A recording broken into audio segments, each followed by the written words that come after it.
I'm honored by the opportunity to address you here today, and I want to thank all of you for being a part of this. And I want to thank Chatham for the Institute for helping to arrange this event, and of course Chatham House for hosting it. It's one of the leading think tanks in the world, and I'm excited to have an exchange with you about our common challenges. So one of my favorite parts about serving in the Senate Foreign Relations Committee is having the opportunity to travel to different countries and meet people from around the world. And most of the nations I visited are strikingly different from my home country. They have different types of government, different cultures, different ways of life. But what I'm always struck by is that people everywhere want for their families what Americans want for theirs. Things like peace, security, prosperity, and perhaps most important, liberty. And though strides have been made in spreading these values in recent decades, sadly they remain a dream in many nations around the world. But in others, I see a long tradition of support and adherence to these ideals.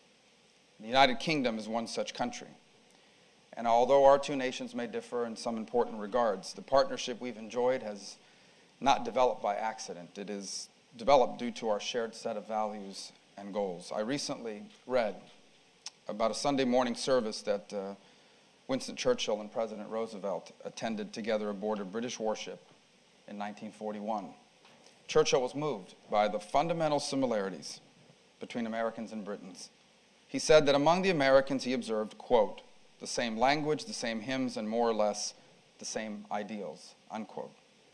These shared ideals go back through centuries of British tradition, dating back to the Magna Carta. In fact, at the National Archives in Washington, D.C., an original copy of the Magna Carta sits just steps away from our own Constitution.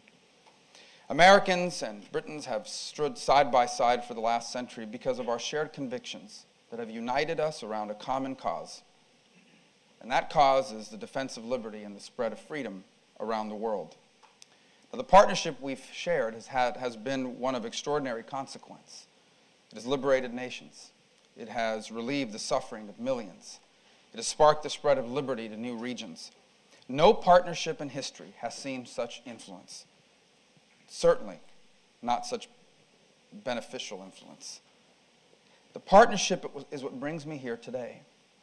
I'd like to discuss what the United States and the United Kingdom have achieved together in the past, but also where our special relationship should go in the future, especially given recent developments in my country.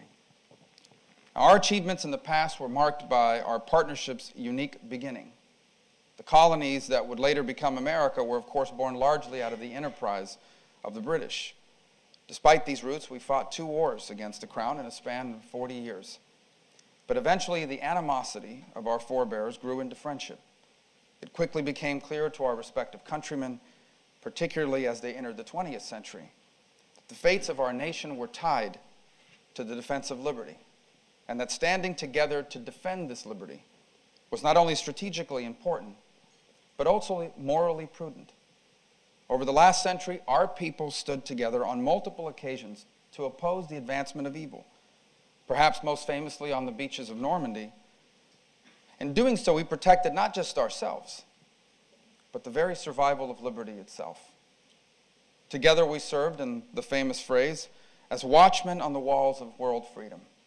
Together we won the Cold War and brought peace and prosperity to Europe, a project that continues to this day.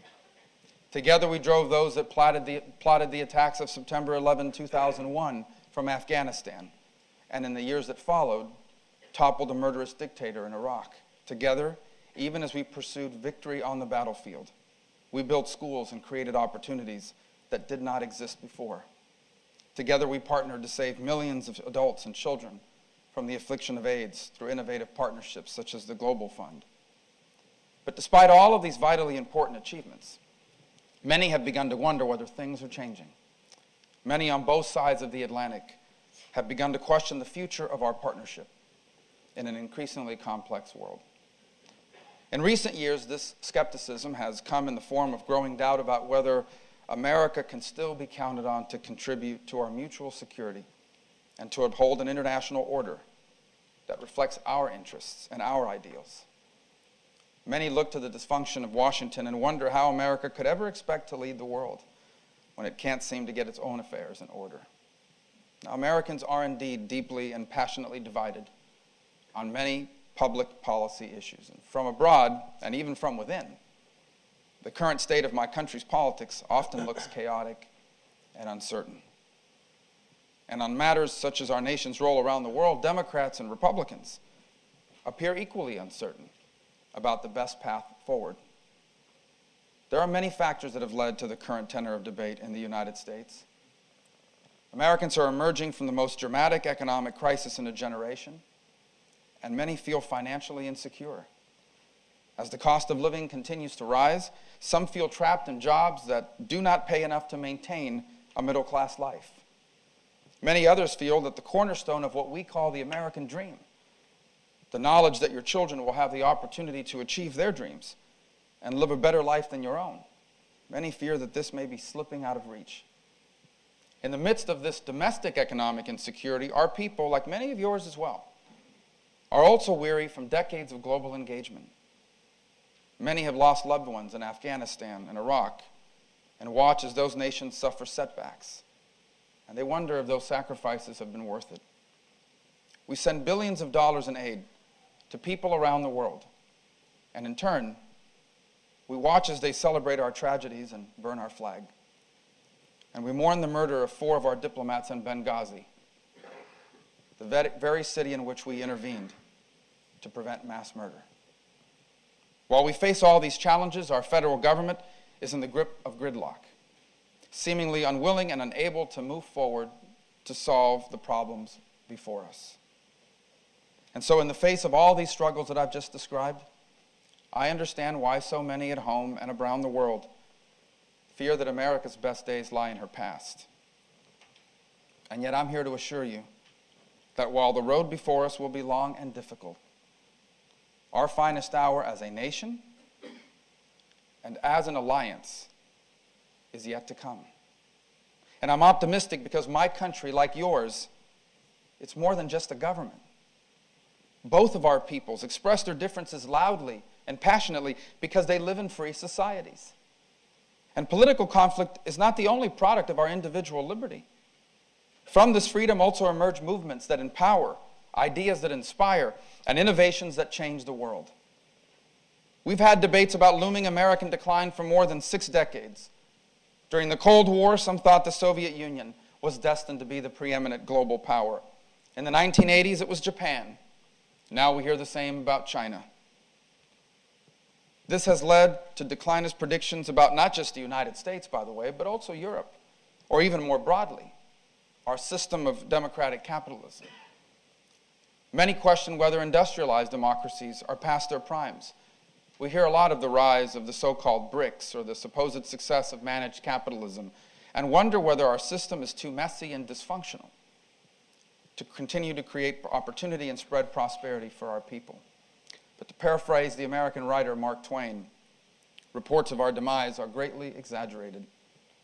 Despite the prophets of decline, our fundamentals as democracies, they remain strong.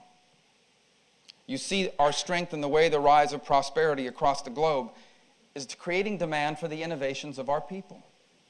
Our countries remain engines of the global economy, and the entrepreneurial spirit will continue to make us competitive, even as China's economy grows. You see the strength of America in the fact that, despite our fiscal debates back home, the US dollar remains the world's premier reserve currency.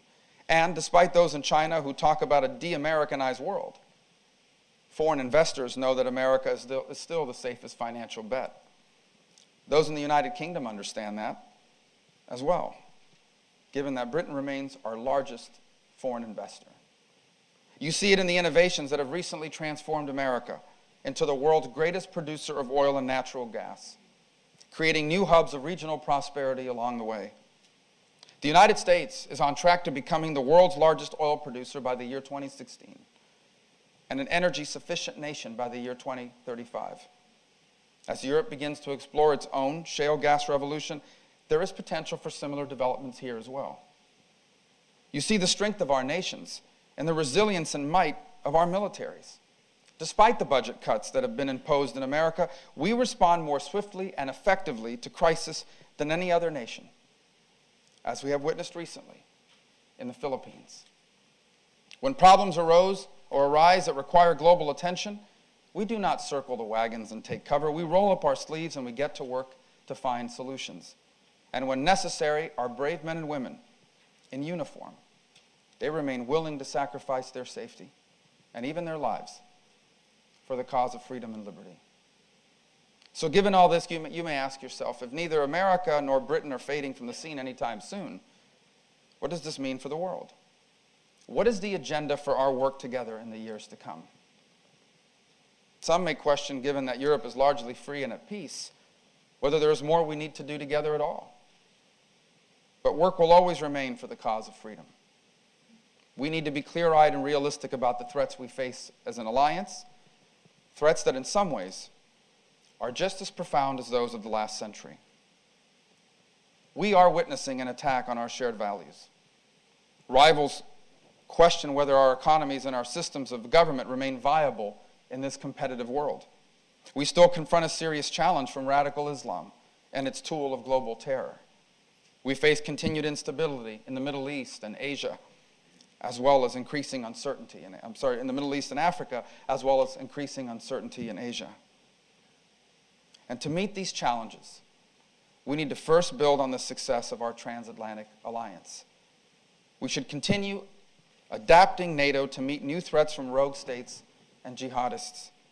And we must leverage our partnership to confront uncertainty in the Middle East and Asia, as well as to promote the promises of our values in Africa and in Latin America. We've achieved quite a bit since the end of the Cold War, but we need to continue to extend the influence that European institutions have had on Europe's periphery. Part of this involves being blunt about our differences with Vladimir Putin, differences with his government, not differences with his people, and reassuring our allies in the region that we support their ambitions to move forward toward liberty rather than backwards towards the days of Soviet domination. Many of these allies face ongoing threats to their territorial integrity, including in the new realms such as cyberspace. We also need to ensure that those on Europe's periphery who still desire to join the Western community of democracies retain the option if they meet the entry requirements. In particular, the United States needs to continue to work closely with the EU to bring Ukraine into the Western fold. We should all be concerned about the Ukrainian government's recent decision to bow to Russian pressure and not sign an association agreement or free trade pact with the EU. Our thoughts are with the hundreds of thousands of Ukrainians who have taken to the streets to express concern about the future of their country.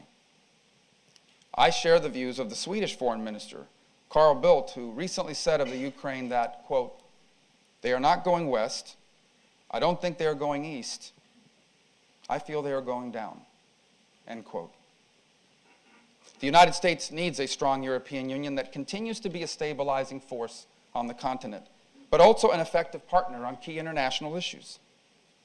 As for Britain's role in Europe, that should be a matter for the British people to decide, and for your American partners to respect whatever decision you make. Our alliance, our partnership, and our affection for your nation will continue regardless of the road you choose. One of the key components of our unshakable alliance is NATO, as I mentioned earlier, and it remains relevant to the changing strategic landscape. The alliance has played an enormously important role in extending our shared values and solidifying peace and security in Europe. But in the last 15 years, we have also gone to war together 3 times, in Kosovo, in Afghanistan, and Libya, a development likely never envisioned by NATO's founders in 1949, when Soviet aggression posed the biggest threat to our mutual security.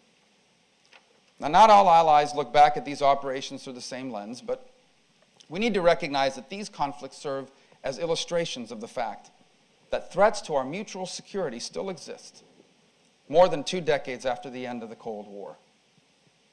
Even as our joint mission in Afghanistan transitions to a new phase, we must focus on confronting new and emerging threats. Cooperation on challenges such as missile defense and threats emanating from the cyber realm are important, but not sufficient to ensure the long-term viability of our alliance. We need to explore ways that NATO can prepare for its future missions. For instance, despite the sacrifices borne by many allies in Afghanistan, Our military has gained valuable experience in coalition warfare. We should determine how these capabilities can continue to be relevant in the future. We must also be frank about where we can improve our efforts. Most can agree that the operation in Libya, for example, shouldn't have turned into such a difficult effort for the alliance. We should determine the best ways to apply the lessons we learned from this operation to future efforts. We must also examine how our failure to provide support to the pro-Western government that followed Gaddafi's ouster contributed to the current instability in that country today. Each of our nations must also rethink our approach to defense spending. We both face significant budgetary issues, but we must ensure that we do not repeat the mistakes that followed the First World War and then the Cold War, when we assumed we could cut back on our security in the hope of a peace that never materialized. In addition to our work through institutions such as NATO and the EU, we need to capitalize on the already deep economic ties between our two countries. An important first step is the Transatlantic Trade and Investment Partnership. Both of our countries should give this agreement the special attention it deserves, because if successful, TTIP will create one of the largest regional economies in the world. It will also help bring new prosperity to both the United States and Europe, providing a tangible benefit of our partnership to our citizens.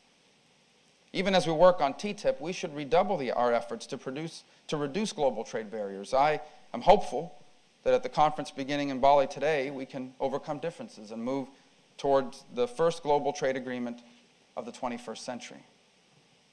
We should not limit our efforts to just these trade agreements. For example, right now, the United States is experiencing a shale revolution in oil and natural gas that has made our country a net energy exporter for the first time in 60 years. We must work together to ensure that this geopolitical opportunity is used to the advantage of our long-standing allies by expediting reviews of our export permits. Additionally, recent accusations regarding intelligence programs must not be allowed to poison our ability to work together. Cooperation between our two countries in this realm has been a pillar of the post-war alliance. As I said recently in a speech in Washington, our citizens' rights to privacy should be respected. But those who wish to do us harm, they don't use carrier pigeons to communicate. They use cell phones and the internet. And we need to be able to understand what those who threaten us are planning, while still operating within the confines of our respective legal systems. But we can't deal with these threats by focusing solely within our borders. We must understand that in this globalized world, whether it is disillusioned homegrown terrorists or someone propagating hate from overseas, these problems will eventually threaten all of us if left unaddressed. Tragically, this is a reality you have experienced in this city on several occasions. Our cooperation is especially important in a Middle East that's currently going through a fundamental transformation. And it provides us with great opportunities, but also with the potential for great peril. Europe and the United States should work more closely together on tasks, such as shepherding Egypt's transition to democracy or helping Tunisia and Libya provide benefits of their newfound freedom to their citizens. We must find ways to alleviate the human suffering of the Syrian people and work to build up elements of the moderate opposition. It should be a priority to ensure that the ongoing civil war does not create further regional instability or provide a new safe haven for al-Qaeda affiliates that will one day turn their attentions toward us. Similarly, the growing threat from Iran threatens regional stability and global security. It is vitally important that we work together to alleviate the concerns of our partners in the region, many of whom remain unconvinced that we should trust the commitments of a regime that sponsors terrorism, represses its people, and aims its verbal and political firepower at Israel, at America, and Europe. Now, I am personally skeptical of the interim agreement that the P5+1 have concluded with Iran. I am convinced that Iran's ultimate goals for these negotiations has been to achieve relief from the pressures of international sanctions while retaining the option of developing a nuclear weapon. This model has been used by others in the past, such as North Korea, to successfully exploit talks to create the time and space to eventually go nuclear. In Asia, the world's most populous region, so much depends on our efforts to ensure that China's rise remains peaceful. There are increasing signs that this may be easier said than done, including China's recent declaration of an air defense identification zone in the East China Sea.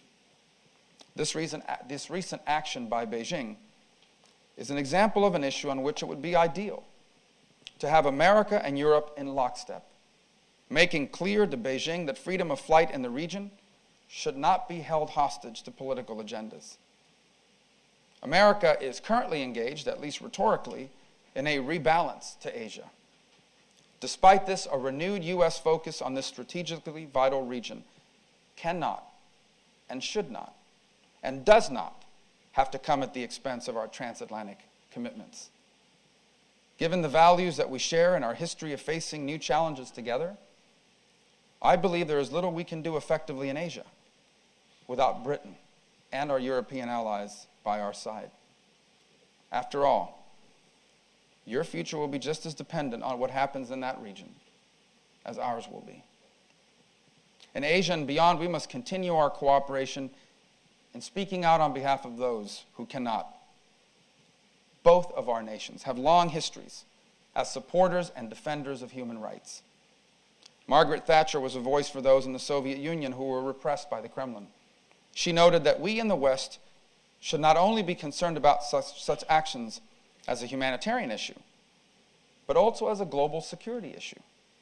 As she put it, quote, "A nation that denies those freedoms to its own people will have few scruples in denying them to others," unquote. This remains as true today as it was 30 years ago. Unfortunately, one need not look far to see gross human rights violations, whether in Russia or China or Cuba or Iran or North Korea, just to name a few. This, by the way, includes the rising persecution of religious minorities, especially Christians, for doing little more than practicing their faith. When the United States and Britain speak out together about these acts, our message is amplified, and our case is stronger than when either stands alone. I am convinced that the people of our nations understand this. And so whether it is strengthening the Transatlantic Alliance, confronting challenges in the Middle East, engaging in Asia, or standing up for the values that our countries hold dear, I remain confident that the United States and the United Kingdom will continue to work hand in hand as we did in the last century. Because the fact is, we must. If we do not stand together for liberty and freedom, and instead allow our historic partnership to fade into history, an enormous vacuum will open up. And imagine the forces of darkness and evil that would gladly move in to fill the void. Our two nations still have a common challenge, and I believe a common destiny. Now, it's also true that in America we have some work to do. Many of our political leaders are still hoping that our budget balances itself. Many hope that they can force their political opponents to adopt their agenda in its totality. They hope that America can simply look inward and ignore the global challenges of our time. It is human nature to wish for the challenges before you to resolve themselves, or to wish that they could be handled easily with minimal sacrifice. But earlier generations have left us with a common charge. In this city, in Grosvenor Square, in front of our embassy, there's a statue of Ronald Reagan with a quote from his first inaugural address. The quote says, "No arsenal or no weapon in the arsenals of the world is so formidable as the will and moral courage of free men and women." End quote. Well, we, Americans and Britons, are descendants of men and women who took great risk and faced great challenges in the pursuit of liberty. And that is why each time our alliance has been confronted with a test, we have risen to meet it. Together we can continue to meet the world's challenges. We cannot rest, because those who oppose liberty will not rest. We will always have critics who predict that the end of this truly special relationship is near. that Britain and the United States have both had their days in the sun, and that the world's attention is shifting elsewhere. But they underestimate the power of our nations and the power of our shared values. They underestimate what we have and can achieve together. And more importantly, they underestimate the will and the moral courage of free men and women. In the end, I believe with all my heart that freedom will triumph in this world. I am sure of that, just as I am sure that it will be the United States and the United Kingdom working together to lead the way. So that's why I stand before you optimistic. Optimistic about where America is headed, and where we, working together with our European allies, will be able to take the ideals of freedom, economic opportunity, and human rights. Together, we will be able to respond to the challenges of the 21st century, just as our forebears faced those of the last. And when we do, our children will inherit a world better than the one that was left for us. Thank you very much for this opportunity. Thank you.